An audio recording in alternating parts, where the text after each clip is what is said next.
kahimtang sa panahon ng latest news. Diyan sa linya ang atong pag-asa maktan pinagi ni Sir Mark Gales. Sir Mark, may butag. May buntag, Sir Ariel, o sa itong mga sugintig paminaw, yung latest update bahin sa kahimtang sa itong panahon, karong adlaw. Southwest monsoon ng nabagat, maugyapon nag-apekto karon dito sa kasadpang bahin sa Northern ug Central Luzon. And sabi ka karon wala tayo ginamonitor nga daw tang panahon sama sa LPA o bagyo na posibleng makaapekto sa ato ang nasod kanto na sa mosunod pang mga adlaw.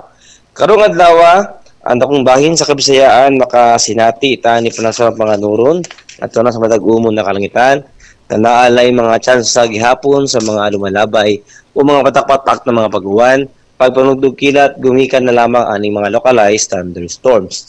And para sa kayuntang sa hangin o sa katagatan diri sa Kabisayaan, na pagkabon tayo masinati nga hinay nga ito na sa kasarangan na bughuros sa hangin nga gikan sa kasadpan nga ito na sa habagatang kasadpan diin na ito ang katagatan magmalinawod nga ito na sa kasarangan ang mga pagbalod gawas na lamang ito ng taning mga thunderstorms diya sa katagatan diin posible gyud ang baloron na kahimtang tungod sa unos mugna aning mga thunderstorms.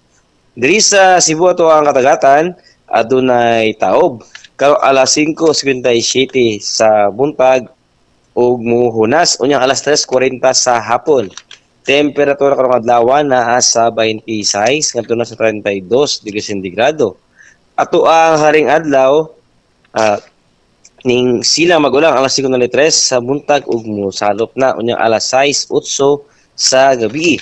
PDB Standard Time, alas 5:37 na sa kabuntagon. Ug mao na tong latest weather update gikan diri sa buhatan sa DUST Pag-asa Mactan. Kini si Mark Gales, maayong buntag ug daghang salamat. Salamat Sir Mark, may buntag din sa Pag-asa. Bye, sir. Okay, good morning.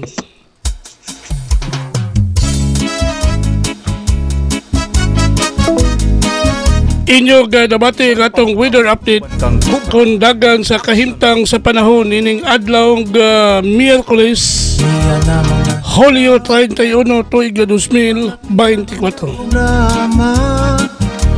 Salamat ni Sir Mark Gales o salamat sa Pag-asa Mactan nga naghatod sa tong dagan sa kahimtang sa panahon. Salamat sa Pag-asa Mactan ug mayong buntag kaninyong tanan.